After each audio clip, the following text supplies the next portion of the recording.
Welcome to the TulipDAO. I am trading tulips, and we are here for our 21st Investors AMA with Spear Finance, launching on Avalanche. They are an Elephant.Money fork, and apparently they have done some things to fix some of the issues that we've seen with Elephant.Money. We are excited to hear about what they're doing. Elephant is a cool project. It's a cool concept. I think it has promise. The model has promise, and we're excited to hear about what this team can do in the space. Welcome, guys. We have Polar here, we have Spear Finance here, and we have Tony. Can you guys introduce yourselves and just kind of talk about your roles on the team and how you came together? So my name's Polar. I'm the operations manager for Spear Finance. Little background on myself. I have a background in the military. I'm a veteran, and I've owned and operated businesses in a variety of different fields. I got into crypto in 2016, and then eventually through trading, I was able to go full-time crypto. And now I got into the project side of things, and now that's what I do full-time. Go ahead, Tony. Yeah, absolutely. So I sort of have a background of being a serial entrepreneur, sort of started, grown, funded, scaled, exited a number of companies. And this is my sort of first time launching a token, but while I've done that, I've consulted for a number of other projects in the crypto space. So I really got involved in the space about 5 to 6 years ago, initially just learning and investing, very similar to Polar, and then got involved on the project creation side as a contractor, which is really where our team came together. And so we've sort of worked together as contractors for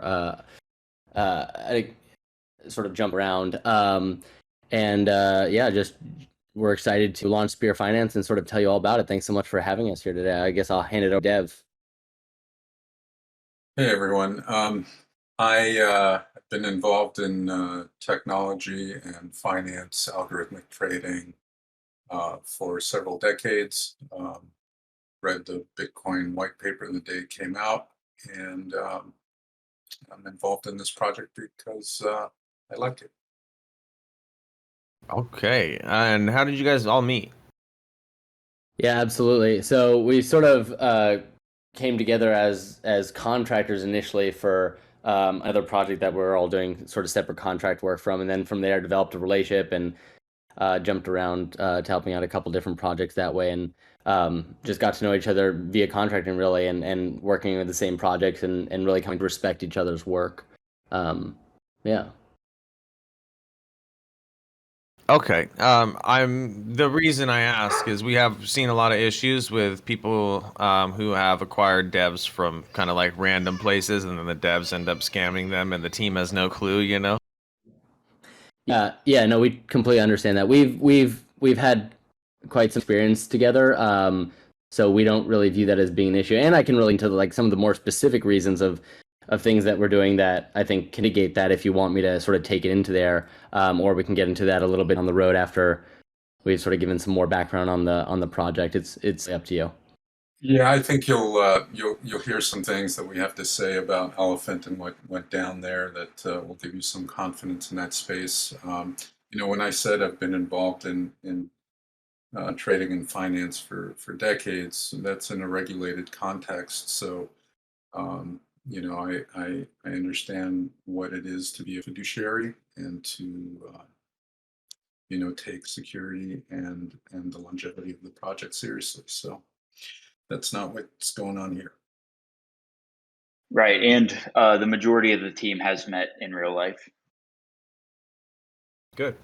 We'd love to hear it. Okay, good. Let's move forward. If you guys could, we all kind of have a base idea, I think, about what Elephant.Money is, but if you could elaborate on the concept and elaborate on what you guys have done to change the protocol to make it more sustainable, prevent the bank run issue, etc. Yeah, absolutely. Do you mind if I actually start a little bit further back and just, I'm not sure how many of your listeners are sort of like very new to us as well, but if I start with sort of like who we are in general and what we're doing, and then sort of talk about some of the differences between us and Elephant.Money, is that all right with you? Sure. I would prefer to start with the concept and you know where it started first, but Yeah, no, yeah. please start with Elephant, how you guys have forked or changed it. Yeah, I mean, in terms of like starting with how it's, we actually basically started to pull this entire ecosystem together and had been working on that for quite some time. And then when Elephant.Money sort of came onto the scene and seeing the reaction that and reception that they got, we then sort of shifted to actually go into like a very heavily customized fork of what they were doing.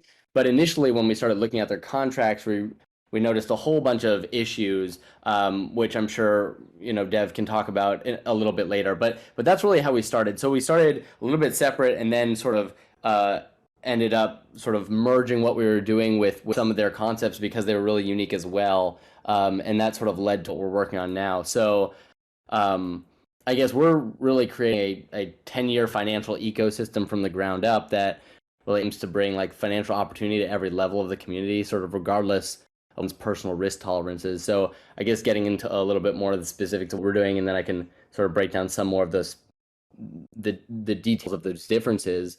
So the pieces we pulled together, just like Elephant.Money, are a stable coin. We call ours Gladiator or GLAD, and it can be staked for large APR rewards without being exposed to market conditions. And then we also have a reward token similar to Elephant token.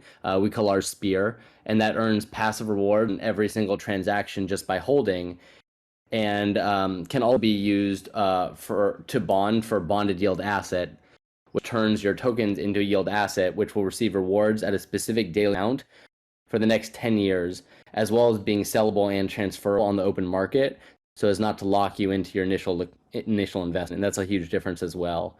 We're basically building a community and a treasury that we can put to work. So initially investing in established companies launching Web 3.0 solutions into existing ecosystems, and we'll also have a hard-coded 10-year end date at the end of which all the treasury funds get sent back to the token holders. So really, we believe that there's tremendous value that comes from the creative visions of our innovations, and that shouldn't be limited to the bankers and the venture capitalists of the world being able to benefit from those. So we're creating a financial bridge between the users and creators of these sort of groundbreaking technologies, bringing the opportunity for those who create, those who use, those who facilitate, to also be the ones who benefit most from it. So yeah, in general, we can really create a full ecosystem in which the whole is greater than the sum of the parts. So in terms of the specifics on how we're sort of deviating from what Elephant.Money has done, the first big thing is that we're built on a sustainable business model.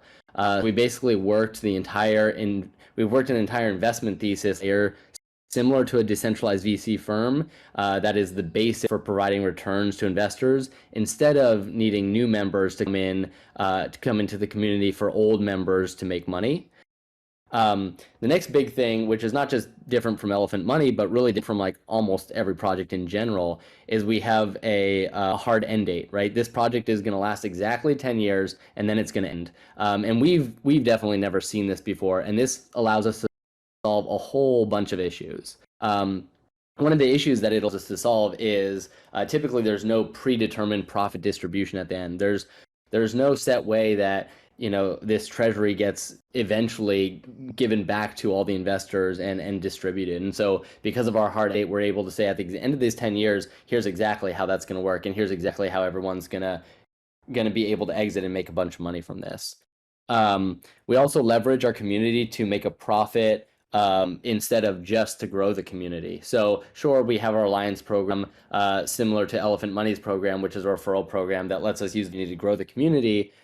But we also leverage the community in these investments to help turn these investments into really profitable investments as well. We sort of have community at the center of everything we're doing, and so we're also a DAO, which is unlike Elephant.Money.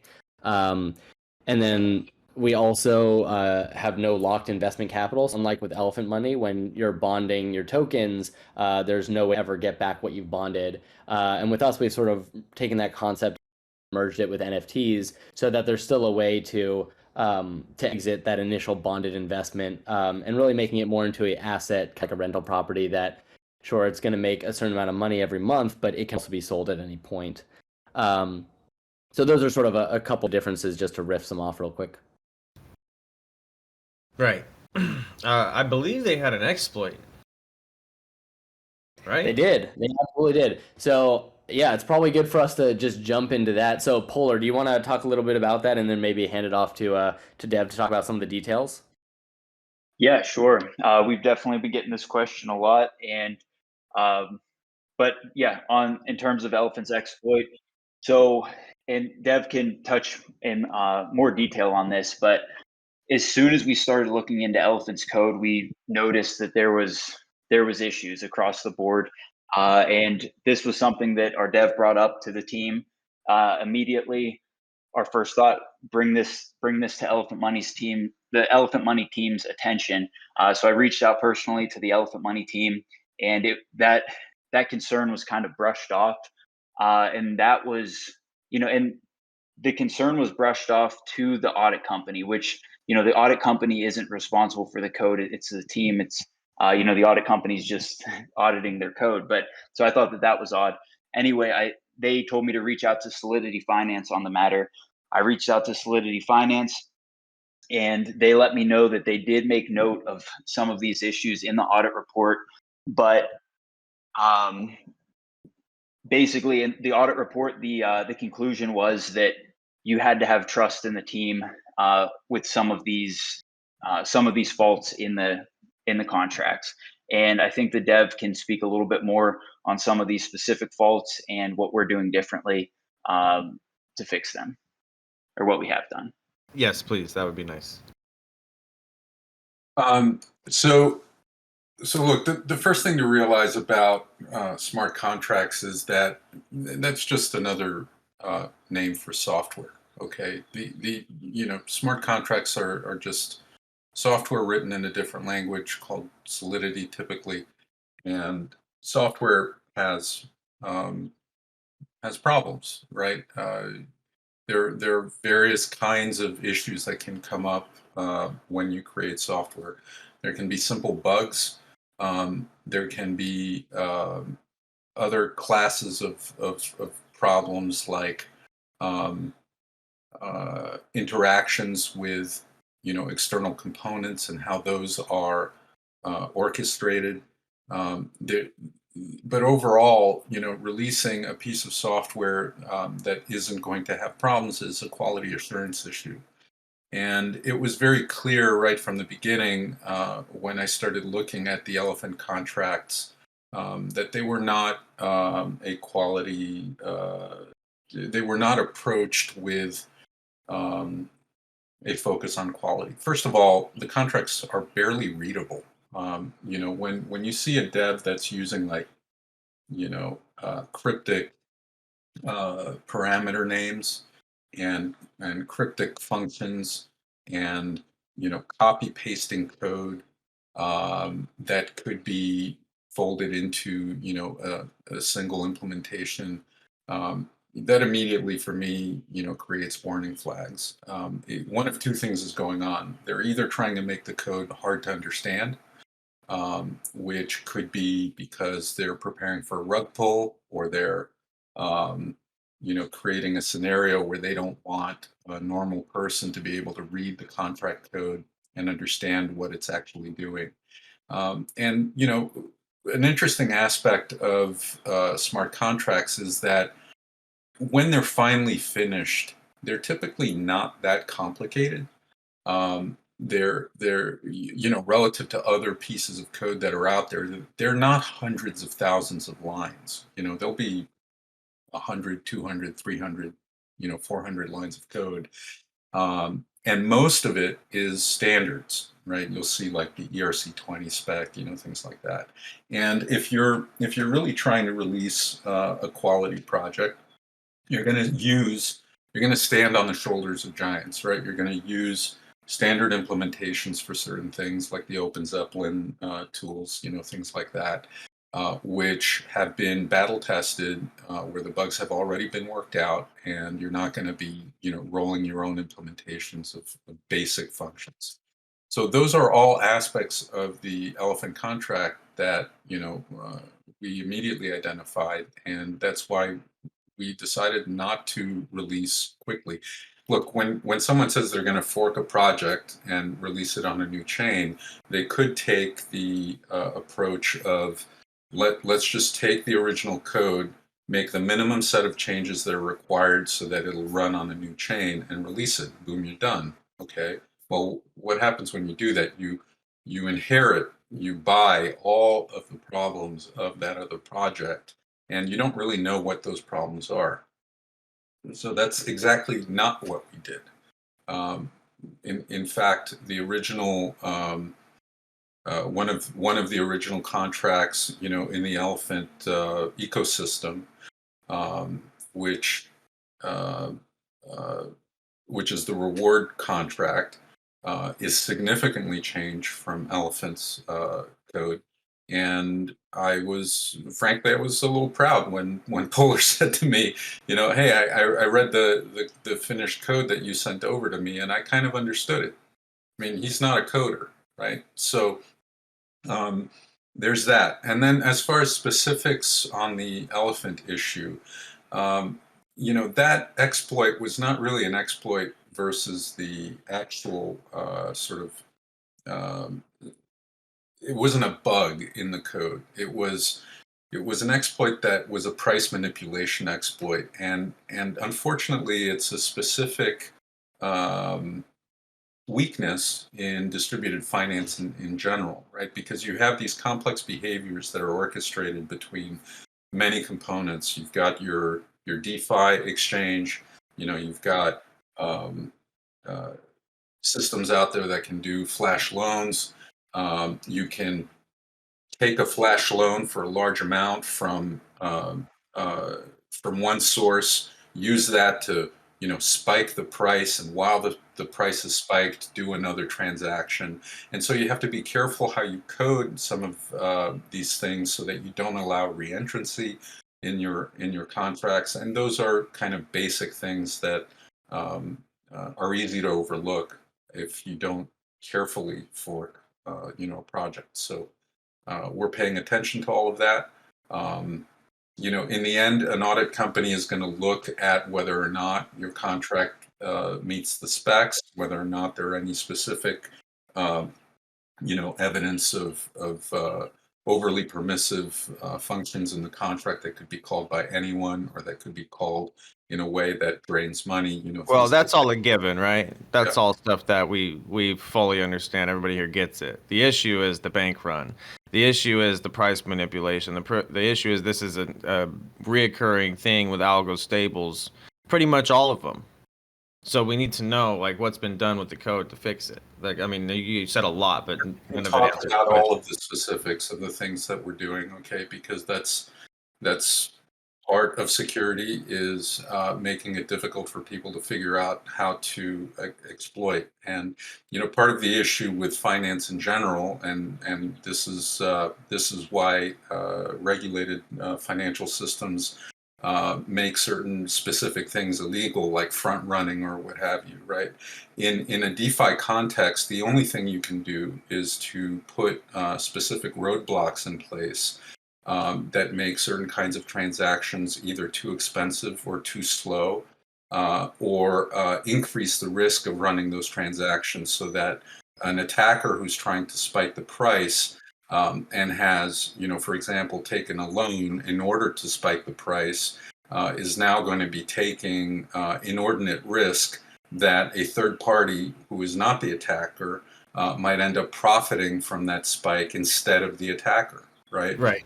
So, Yeah, so you I'm have aware. to. So my Yeah. question is just, I'm not asking to know every single specific thing that you did, right? But I'm just curious to know, that you have taken some steps and hopefully a few different mitigation steps, because we have seen protocols like Phantasm on Phantom launch, and we have seen them add steps. We thought the vulnerability was going to be fixed because they added an additional transaction, and I was like, wait, there's no way somebody could, exploit this, and then they did. So, uh, it seems like no matter what people do in the algo stable space, that we run into the same issue. And I'm not trying to knock what you've done, or say that you haven't fixed it, but it's a tough thing, right? Well, you're getting into the issue, which is kind of we can't solve all the problems in the universe, right? There's a constant battle that's going on between um, uh, exploiters and those that don't want to be exploited.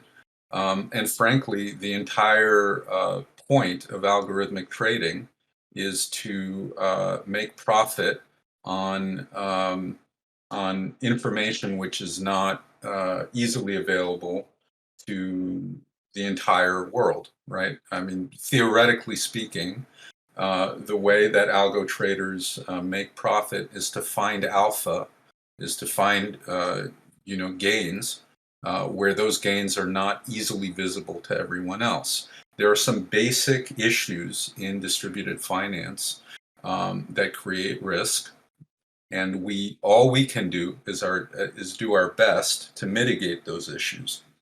And so ultimately, the people who hold the greatest ability to mitigate certain kinds of price manipulation attacks are not any of the projects like our project, but rather, Uniswap, PancakeSwap, Trader Joe, and all of the other DeFi pools, which need to offer the right kinds of callbacks and the right kinds of hooks so that the tokens that are listed on their exchanges can mitigate price manipulation attacks. And they themselves should be able to do that, right? So when you look at, a centralized exchange like NASDAQ, and look, we don't like centralized anything, right? But there are certain advantages in centralized systems that are more difficult to achieve in decentralized systems. And the reason I brought up NASDAQ is that they have a whole team of people who perform market surveillance, and they look for things like prices that are spiking so that they can shut down pools, in their case, centralized pools, when they see what appears to be price manipulation, and then they can go find who did it and, fine them, right? So we're in an evolving ecosystem. There's going to be a limited amount of risk that everyone is taking by participating in that. The thing that we can do is to be as transparent as possible within that, show you code that you can understand, engage with auditors in a way which is responsible and reasonable. And then we all participate in a level of risk that we all feel is acceptable because we all are in DeFi together, right? I understand. I mean, I wasn't really trying to get behind the philosophy of DeFi. I just, we at a base level, we all understand the risk, right? We're not going to be jumping into an algo stable at this point in the game and not know what's going on, right? So I mean, yeah, collective risk, yeah, we all understand, we all get it, but we just needed to know that steps are being taken to mitigate the risk on your side and to mitigate the exploits and mitigate the security issues as much as possible, right? So And yes. In short, yes, we are aware of the Elephant attack. We've looked at the specific transactions that were part of that attack, and we are implementing mitigations against those specific things. Whether or not we are, let's say, creative enough to think of all possible other attacks, well, that's an issue that exists with really any DeFi project. of course, yes, I fully understand that, and that's really those two sentences is what I really needed. So I'm happy about that, and yeah, we all understand this is one of the most challenging spaces, right? You guys have taken on a scary task. We've played many algo stables. I mean, I've made a lot of money playing them, and I've also seen some bags go just completely to zero, So as investors here, which is, what this is for our community of investors, we need to translate it into language that they can grasp, and the other important thing is that you guys are going to stick with this project. You're going to work through the issues when they arise. If you need a V2, it will come. Whatever it's going to take. It seems like you guys are on board. You got a 10-year model, and you want to stick to it. So that's what's important, is that you're willing to work through the issues and stick with it. Let me just add two other points here, which are really critical. Part of the reason that Elephant.Money reacted the way they did when issues were brought up to them is that their contracts were not upgradable, and they had not implemented, aspects of sort of pausing certain functions that would have allowed them to, take action. Now, during a price spike attack, those can be within a single transaction, or they can happen so fast that you can't react. But more importantly, when we brought the problem to them, or certain problems to them, we have to think, cynically or not, why they didn't take a different approach. Well, if your contract isn't upgradable, then the only thing you can do is pretend the problem isn't there, and cause people to spend more time sort of researching it and kind of delay the inevitable, right? In our case, we are planning to release upgradable contracts so that as problems are revealed or noticed, or improvements in the DeFi space occur, we can actually participate in that.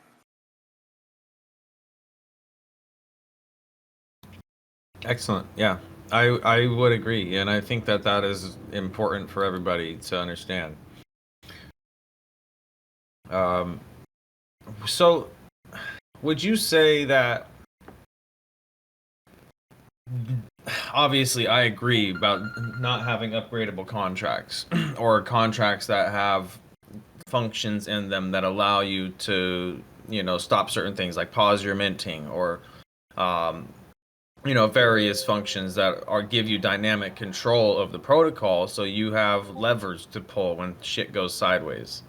Is something that I am a proponent of, and it's something that a lot of protocols don't do these days because they have no trust. They have no credibility.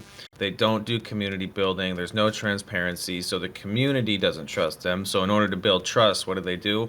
They revoke access to their contracts. They're non-upgradable.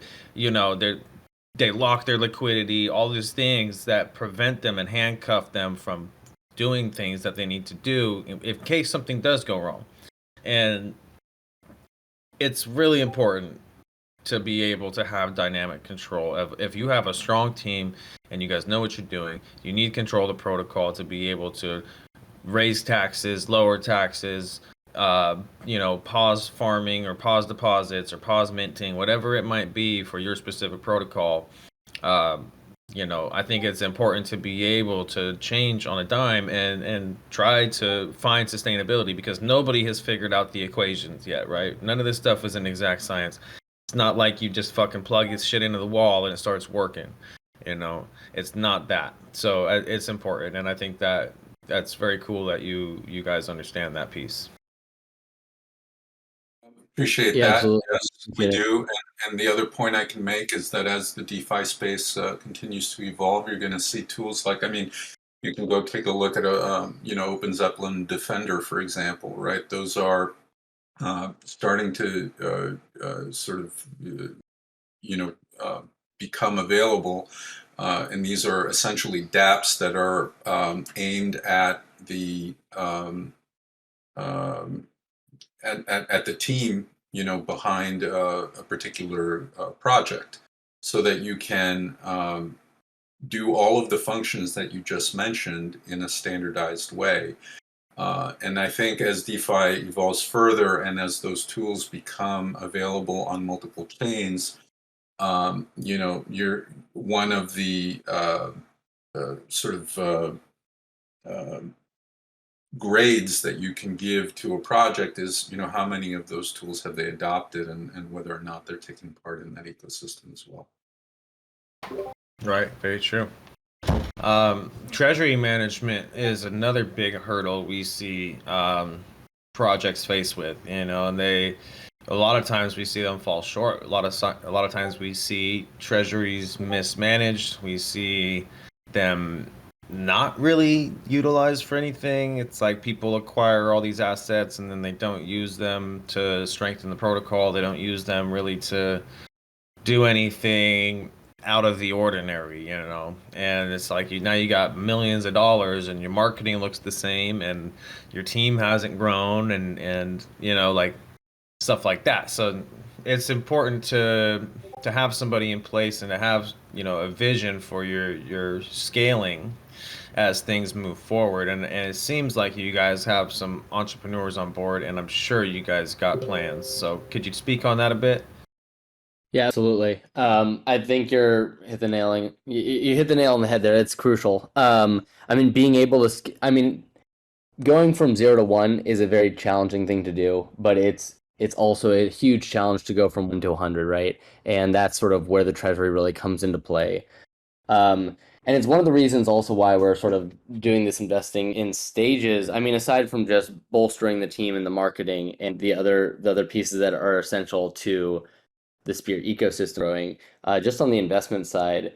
So we're starting with investing in pre-established companies that already are generating revenue, are profitable, that are doing well as companies, that are launching either sort of subsidiaries or spin-off in the Web3 space, or that are sort of launching new divisions in the Web3 space. And we can be really influential to helping these companies do this. And so we're working with a number of them that we think are really going to make excellent investments. I mean, ultimately, that's something that we'll be putting in front of our DAO, but working with these companies that we think would be such good investment or investees on this, and doing that for pre-minted tokens. And we've also come up with a variety of methods to really ensure that we can generate profit and get our money out of those investments, even if there's something that is to happen with those companies. But really, by starting with the established companies that are already profitable, it puts us off in a really safe place in terms of investing in other companies. So, do you think that real world investments and business startups, I mean, it depends. Obviously, if you guys know something about a company that is um, making strides and you know you have a connection or something like that to get you a solid entry into their company, I could see that being highly profitable. But there are also other ventures, and also if you're talking about, you know, established companies that have been trading on the market for years, you know, the returns probably aren't comparable to something you could find in DeFi. So tell me why, and you know, why would you be looking mainly at real world companies or let's say, you know, brick and mortar places as opposed to crypto assets? Yeah, absolutely. So, I mean, first off, just to be very clear, these are not huge companies that are trading on the open market, right? It's not that level that we're talking about here. You know, those kind of companies are at a different level. They don't need us. You know, if Twitter wants to launch, you know, its Web3 version, it's going to do that without our help. So that's not the kind of company that we're talking about. We are talking about like sort of startup plus type companies, right? Companies that are sort of just passing that startup phase, that have really honed in on what they do and they do it well, and at least well enough to be making a profit and being successful. But they're really prime candidates to be launching in the Web3 space, and they're interested in doing that, but they don't have the know-how. They don't know how to build those initial communities. They don't know how to create that initial groundswell. And also, their companies are profitable and doing well, but all of the money that's coming in any typical company has been earmarked for certain aspects of the company that they need to run and operate. And it is a huge risk for them to take those profits and assign them to something else that they don't know much about and say, hey, we're going to jump into this space. And so we can really be a huge value here in coming in, providing the capital that they need to sort of launch that new division, let's call it, as well as the know-how on how to do that and the community to help that initial groundswell grow and get that project off the ground. So those are the pieces that we can do. The companies that we are working with, I mean, they are already, yeah, they're doing very well, and they're really primed and ready to take a step like this. So I hope that answers your question. It does a bit. So, like, let's talk, like, what are you thinking about splitting? Are you talking half DeFi, half into, companies, or what does that look like? Sorry, could you ask the first part of your question again? You cut out for just a second. That might have been I'm my end. just curious, are you planning to invest, like, primarily in startups or companies, or are you looking to diversify like 50-50 into crypto assets, and to stock market, or sorry, not stocks, but say startup companies like you're saying? Yeah. So initially, we're starting with sort of the strategy of pre-established companies who are launching in the crypto space, and that's going to be our primary focus. Also, we can really compound the benefits that we provide something like this, much more than we can in other types of investments. So that's really going to be our main focus. Of course, we're not going to be able to deploy all the capital at once, and it's important to deploy the capital, right? It's how we're generating profits, and so we'll be deploying whatever we can in other ways as sort of placeholders until we find all the people that we'd like to be deploying the capital with, and that's gonna take time and the schedule for that. But our primary focus is on these companies launching in the Web3 space. But yes, of course, there's other things that we'll have to do to put that capital to work in the meantime. Okay, great. I mean, I like to see primarily crypto focused portfolio, just for higher yields for your treasury. Obviously. Absolutely. So in case I'm unclear, that's absolutely the case. And that's part of when I say putting the money to work in the meantime, it's going to be within space.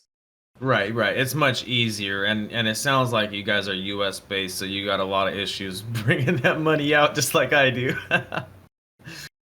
So that's a whole other thing you got to handle too. And how are you looking to handle that? Are you guys gonna create an LLC and do it that way, or how are you planning on getting this money out of crypto into the real world for these investments? Yeah. So that comes down a little bit. So it can be on a specific basis based on the companies that we're investing in, but in general, it's fairly easy for us nowadays to set up the contract so that we're paying in a certain, let's call it USDC as an example. We're paying in that, and then also taking profits in as well, and that's handled on their company's side. Okay, good. Then you're already good. I just want to, like, my main concern is that you guys are talking about this stuff. You have plans, right? Because obviously it doesn't happen immediately. So, um, Absolutely, yeah. very cool. Let me see. I'm gonna start grabbing some questions from the community here because I have ran the end of my road of questions. What are the competitive advantages of your project? What advantages do you have that other competitors don't? And what would be your project's most similar contender in the market today in terms of scalability, security, features? This is from Dev123. Yeah. So I would say our some of the unique pieces that make us most competitive. One is the end date, right? Again, there's no other project with an end date. I think there's other projects selling this sort of amorphous version of it's going to go on for infinite amount of time and it's never going to end. And it also happens to be super sustainable for that entire amount of time, and you're going to get crazy APY for that entire amount of infinite time.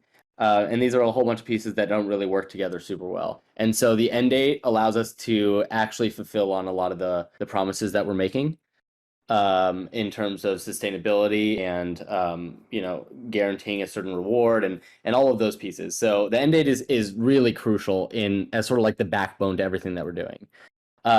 It's also, I mean, a bunch of the pieces that I mentioned earlier that sort of differentiate us from Elephant.Money, right? Like that it's built on the sustainable model, right? If new investors stop joining the community, that does not mean that we are not able to reward previous investors, and that's a huge piece, right? Um, and then the other ways in which we're leveraging. But Yeah, if I may, they will begin to see diminishing returns over time. Sorry, could you explain what part specifically you're referring to? You're saying that, yeah, people will be able, if no new money comes in, you're still able to generate value for your ecosystem participants. But the truth of the matter is the the returns are diminishing, right? Over time, slowly the price falls. If no new money's coming in, eventually the price goes to zero, and then there is no more rewards. Well, so not necessarily because of that, and so because we have the end date in 10 years, and because at that end date, all of the treasury is distributed to the owners of the spear holders, it sort of works I mean, it's most advantageous for people to make it to the end of that 10 years, because then you actually get that payout at the end, right? Right. So it does work a little bit differently, actually. Do you no, I get that, but I'm talking just strictly token price and returns from the ecosystem. Not talking about the, like the pot of gold at the end of the rainbow or whatever the fuck. But I do think this is really cool. The treasury payback with the set time, it's like a time lock, but I'm just worried that there's gonna be some real scary times for holders if like, and the other question I have I'll segue into is, how are you going to be distributing and determining who's getting what percentages of that? Are you gonna do weighted snapshots over time? Because 10 years is a long time. I hope it's not like one snapshot at the very end that's going to be calculating who's getting what. You know what I mean? Because then all those holders and all the time, all those people were participating in the ecosystem, they got fucked. So how do you fix that? Yeah, so I think what you're saying is really important. So we want to ensure that people are rewarded for holding it for whatever amount of time they're involved in this ecosystem. It's important that they're rewarded for that. It's also important to us to promote sustainability, and part of that is rewarding people the most at the very end. And so we've accomplished that in two main ways.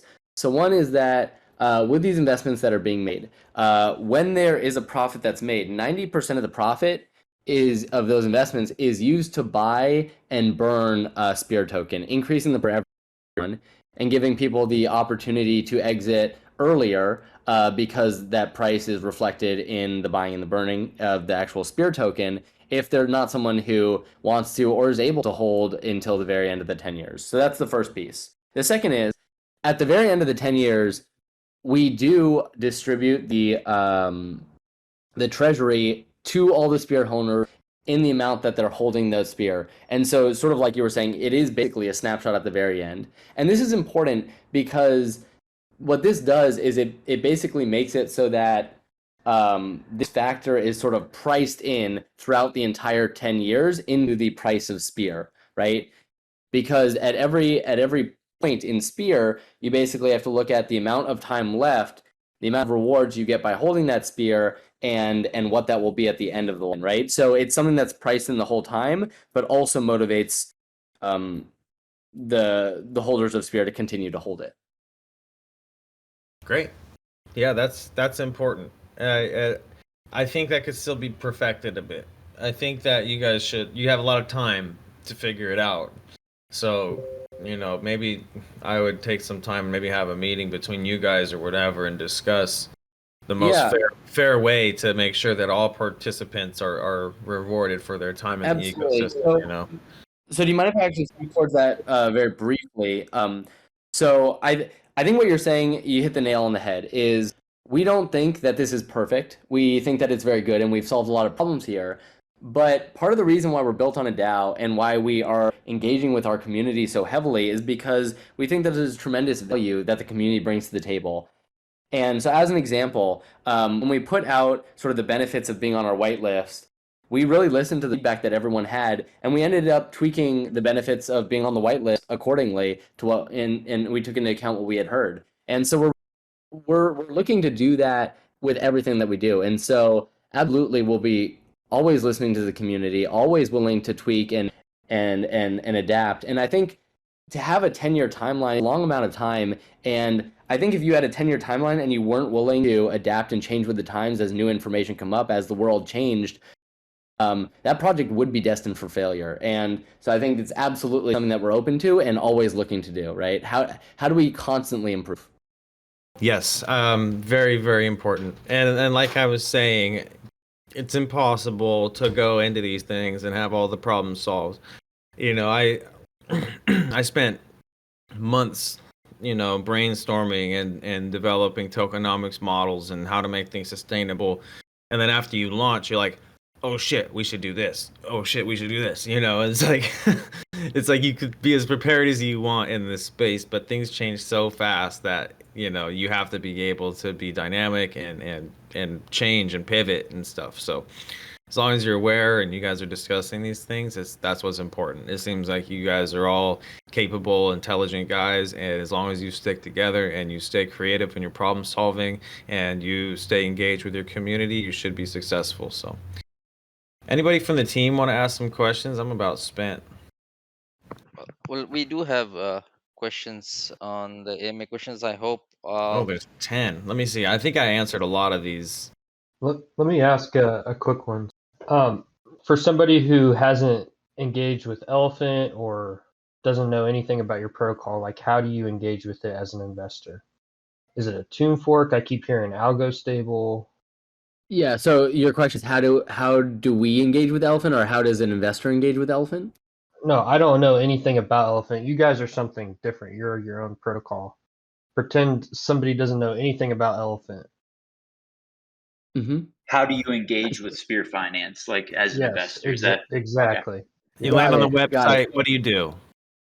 Got Okay, it. Yes. great question. So that is a question. So on our DApp, so you go to our website if you want to buy Gladiator, our stable coin. On the website, you'll find our DApp, and on the DApp, you're able to connect your wallet and purchase Gladiator using USDC. From there, you can stake your Gladiator stablecoin if you'd like to do that. We have our rewards coin Spear, which is listed on Trader Joe. That's where we have our liquidity pool. It's paired with USDC. It's actually a change that we made fairly recently to pair that with USDC for a number of reasons. And so you can connect your MetaMask wallet or whatever wallet you use to Trader Joe to use Trader Joe to swap into Spear. And then from there on our DApp, so first off, you don't need to stake Spear or do anything like that to start earning rewards from it. All you have to do is hold Spear, and rewards will automatically be dropped into your wallet. On every transaction with Spear, there's a 10% fee. 5% gets automatically dropped to all the holders of the Spear token, and then 5% gets added to the liquidity pool. And so basically all you need to do is hold Spear to start receiving rewards from that. But you can also use our DApp on our website and to bond your Spear and receive our bonded yield asset exchange. So those are sort of the simple ways or those are the ways to get involved. Yeah. Perfect. So That's a great question. Thank you. real quick, if I could, it's not a minting process. It's purchasing it from like you've minted the tokens already in a contract, and then they're distributed that way. So Gladiator is sorry if I misspoke. So Gladiator is minted on our DApp, and the Spear token it has already been minted, and you're just purchasing it on the liquidity pool on Trader Joe. Okay, and depending on the collateral ratio, you are actually paying 2 tokens, right? To mint? Sorry. No. So on the app, when you're minting Gladiator, you're using USDC to mint, and you get the Gladiator. Only USDC. Correct. You might be referring to the backing behind Glad token. Is that what you're referring to, Tulip Farmer? Yes, 100%. The collateral. Okay. How does that work? Maybe Spear can answer the dev. The collateral ratio should over time be fluctuating, depending, and you should be using 2 tokens for it, as far as I understand how the model works. So that would be unique if you're only accepting 1 token. And maybe did Elephant do that as well? I'm not sure if I understand what you're asking. Dev or Polar, do you understand what he's asking? Somebody knows. Yeah, he's talking about the 75% backing in USDC, 25% backing in Sphere, but Got it. Yeah, so when you redeem your GLAD, you are paid out in 75% USDC and 25% Spear. So you are correct. There are two tokens involved there. Correct. Yeah, and it should be dynamic. And that's so I was just wanted to make sure that when you were speaking that there, Yes. just to be clear, okay. That's all. No, you're correct. Sorry, yes. I had a hard time understanding your question. Yes. Yes. And that, Generally, in algo stables, that's called the collateral, and then the CR is the collateral ratio. Okay, just so you guys know. and that is the model that Elephant used as well with BUSD and Elephant token backing trunk. Correct. That's what I thought. Yeah. Yeah. Okay. Cool. 10 years is a long time. I keep getting this question. How are you guys going to ensure viability 10 years? What happens if regulations come? What happens? Do you cut it short and you pay out early, or what's going to happen in these scenarios? Yeah, absolutely. So what I would say is we have created this within the realm of the current regulations that are out there. If something on the regulation side changes significantly, I mean, not just us, but like literally every project out there, because no other project has an end date, right? So they're lasting at least 10 years, if not infinite amount of time, theoretically. So we'll have to adapt like every other project. That's true. I mean, it all depends on regulations that come out. Yeah, no doubt. Once again, it's another situation of you being available to solve those problems when they arise. Let's see. If the attack from Elephant was a flash loan attack, how specifically are you going to help protect against that? Dev, do you want to talk about this a little bit more? I know you sort of already spoke on it a bunch. Well, there are. I don't know how much we want to say right now. Okay, but what I can tell you is that we're looking at the specifics of the Elephant transaction and putting in mitigations that would make it more expensive and more risky for certain attacks to occur. Look, I can speak in general. Typically, the kinds of things you can do in DeFi are to slow down the transaction rates, to limit the transaction sizes, to require transactions to be done in different blocks or cross time, so that the attacker is essentially exposing themselves to market risk. That's the general thing that you can do against, these kinds of price manipulations. And there's only so much that you can do. Most definitely. You guys have NFTs up in the mix?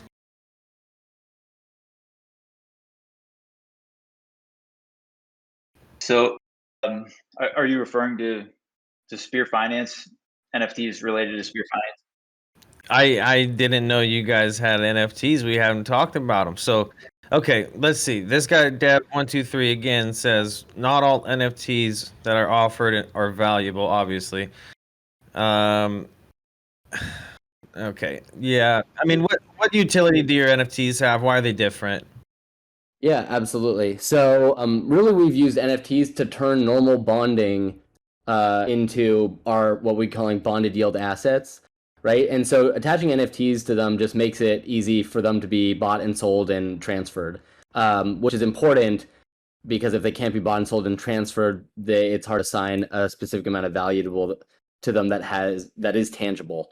And so really our NFTs / our bonded yield assets have value because it's guaranteeing a certain return, a specific return for till the end of the 10-year timeline. So that's partially dependent on how much time is left at 10 years. But sort of that's what attaches values to RFTs. Okay, cool. Let's see. Take a couple more community questions. This one's from Shubasish. Okay. Many projects always are a lot of hype, but no real use case. As a project in the DeFi space, how could you differentiate Elephant Finance to other existing decentralized finance projects out there? I think he meant to say Spear Finance. And what are your goals in DeFi? I mean, let me elaborate on this question. Like, what types of partnerships are you guys looking at to help maybe solidify your price and help increase liquidity, maybe various exchanges or dexes? Do you guys have any plans, or are you talking to anybody already? Yeah, absolutely. So we have a number of things and a number of people that we're talking to, especially in terms of the partnership side. But we are not exposing those yet. So we'll have to keep everyone up to date on that. All right. There's too many questions about Elephant. Will there be a drip function like Stampede bonds? Yes. So that is what we're calling our bonded yield assets. So it works very similarly to the Stampede function, except that it's also transferable and sellable, so that you're not locking your initial investment capital. So every day, 134 and change million tokens, Sphere tokens, are given out to the holders of the bonded yield assets. Sweet, that sounds good. I was kind of curious what those are. So you mint those with the tax token then? So those are all pre-minted in the rewards pool. So the rewards pool starts out just at the beginning, sort of funded with all of those tokens that are properly. So there's a set quantity to be given out every single day over the next 10 years. Sweet. We have a dev from my team who wants to ask a question. Can we bring Kinsu on stage, please? I think he wants to speak about the exploit. Sure We thing. we like stuff like this. Yeah, Kinsu Hello. is here. Kins, welcome, bud. Hi. Yeah. So I don't think I fully understood your answer regarding the elephant exploit, which, if I understand correctly, was a flash loan attack where they manipulated our on-chain oracle in order to acquire assets at a reduced price and then sell them for higher. Is that correct? Dev, do you want to speak towards this? You might be on mute. Oh, hopefully he's not peeing or something. Dev, if you're talking, we can't hear you right now. He may been taking a. There he is. Yeah, I do have to hop off in a minute. If you have a specific question, go ahead and ask. Yes. So if I understand correctly, the exploit that happened on Elephant.Money, or whatever it's called, was a flash loan attack where they manipulated an on-chain oracle in order to manipulate the price and acquire assets at a lower price than should have been possible, and then sell them at a higher. Is that correct? Well, whatever it is you understand, go ahead and ask your question about it. I'm asking the question, is that what happened with Elephant.Money, and that's the exploit I you really have? don't want to get into the specifics of that. If you have a specific question about a particular kind of attack, I'm happy to answer that. How are you preventing the flash loan attack using an on-chain oracle? Again, the only things that can be done in DeFi have to do with what you can do, within the contracts of the project. Once a token is listed on a DeFi exchange, it's going to be subject to all of the manipulative attacks that the DeFi exchange itself is subject to. So, when we go and we perform functions on the DeFi, we do those in as safe a manner as is available relative to the exchange that we're listed on. And there's nothing else that we can do. But you can actually prevent this kind of attack using an off-chain oracle. This is how certain protocols prevent it, and there are plenty of services that offer this kind of oracle. I mean, there's Chainlink. There's all kinds of oracles that you can use when you need to acquire prices. You have to do that in ways that are as safe as possible in DeFi, right? I think you may be misunderstanding. Kinsu is a blockchain developer, so like maybe speak his language here. Yeah, it's okay. I was just hoping to understand some specifics, but it sounds like you're not willing to share the specifics, which, We all know, Okay. I'll just say, we all know everybody is susceptible to a flash loan attack. Okay, that's a given, right? But as far as I understand, the algo stable vulnerability doesn't lie within flash loan. That vulnerability is with the DEX. That's what Spear is saying. But to me, that's only part of what happened, right? There's an issue with the mint function allowing bank runs to happen by, I believe, the transactions happen so fast that it exchanged. I forget what the vulnerability is. I do, but this has happened various times with Tower Finance, Coffin Finance, various blockchains. It happens to all of them. Now, yes, there may have been a flash loan attack, but the underlying vulnerability lies with the protocol. Now that may be lost in conversation here. It may be. I agree with that. The underlying vulnerability, lies in what is available in DeFi to use as basic building blocks in building your protocol. And you're right. There can be. I mean, I guess I partially disagree with what you said. Right. So you can do sort of naive things in terms of how you measure the world, so that you can perform the functions that you need to perform, or you can do things that are not naive. And so, that's what your dev is getting at, right? So if you allow transactions to happen within the same block, within too short of a time period for too large a value, and you're using information that can be manipulated, within the transaction borders that you've defined, then you've made yourself susceptible to certain kinds of attacks. Now, we are not in the business of going out to build, price oracles. That's not our role.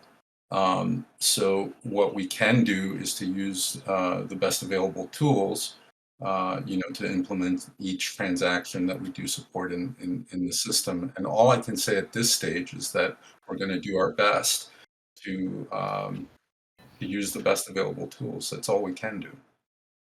And Tulip Farmer, you brought up the mint function. This is something that our dev, he brought up immediately. As soon as we decided we were going to fork Elephant.Money, it was a blaring issue to him. So we're definitely well aware of that as well. Yeah, no doubt. And it's a combination of things that's going to be the solution, right? It's not going to be any one thing. What Kinsu said is very relevant for you guys, and I highly recommend looking into it. Off-chain oracles have been somewhat successful in preventing flash loan attacks for certain protocols. Look into it. I highly recommend it. Don't brush it off. Secondarily, hang on really quick, just let me finish. What happens is the flash loan attack is used to artificially manipulate the price, okay? And then after the flash loan attack, what they do is they then arbitrage using the mint function, and that's how the bank run happens, okay?